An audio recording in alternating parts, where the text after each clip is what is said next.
Friends வாங்க இன்றைக்கி பன்னீர் butter masala தாங்க செய்ய போகிறோம். அதாவது சப்பாத்திக்கு இந்த மாதிரி சைட்ஸாக செஞ்சு பாருங்கள், டேஸ்ட் அட்டகாசமாக இருக்கும்.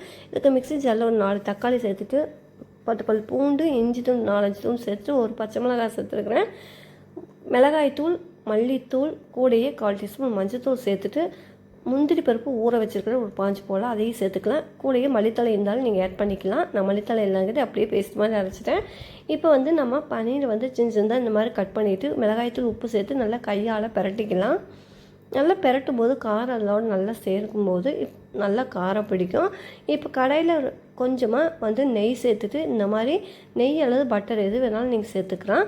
இந்த மாதிரி ஃப்ரை பண்ணி எடுத்துக்கலாம். இப்போ தட்டில் மாற்றிட்டு அதே கடாயில் ஒரு 2 ஸ்பூன் எண்ணெய் சேர்த்து தேவையான ஸ்பைசஸ் எல்லாம் சேர்த்துட்டு ஒரு பெரிய வெங்காயம் பொடியாக கட் பண்ணிச்சுட்டு அதையும் சேர்த்து நல்லா வதக்கலாம். இதெல்லாம் வதங்கினதுக்கப்புறம் நம்ம அரைச்சிக்கிறதையும் சேர்த்துட்டு நல்லா ட்ரை ஆக வரல வதக்கலாம்.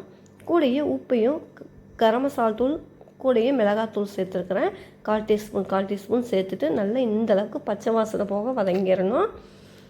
எண்ணெய் பிரிய நல்லா வதங்கி கொடுத்ததுக்கப்புறம் நம்ம தேவையான அளவு தண்ணியும் சேர்த்துக்கலாம். தண்ணி சேர்த்துட்டு இப்போ நம்ம ஃப்ரை பண்ணி வச்சுருக்க பன்னீரையும் சேர்த்துட்டு நல்லா மிக்ஸ் பண்ணி கொடுத்துட்டு ஒரு 5 நிமிஷம் அடுப்பு லோ ஃப்ளேமில் விடுங்க. நல்லா வெந்து வந்துடும். டேஸ்ட்டு ரொம்ப நல்லாயிருக்கும். நிச்சயமாக ட்ரை பண்ணி பாருங்கள். சப்பாத்திக்கு ரொம்ப அட்டகாசமாக இருக்கும். இப்போ கஸ்தூரி மேத்தி கொஞ்சமாக வாசனைக்காக சேர்த்துட்டு சர்வ் பண்ணி பாருங்கள். சப்பாத்திக்கு ரொம்ப டேஸ்ட் அட்டகாசமாக இருக்கும். பிடிச்சிருந்தால் லைக் பண்ணுங்கள், ஷேர் பண்ணுங்கள். மறக்காமல் ரெசிபி சேனலையும் சப்ஸ்கிரைப் பண்ணி வச்சுக்கோங்க.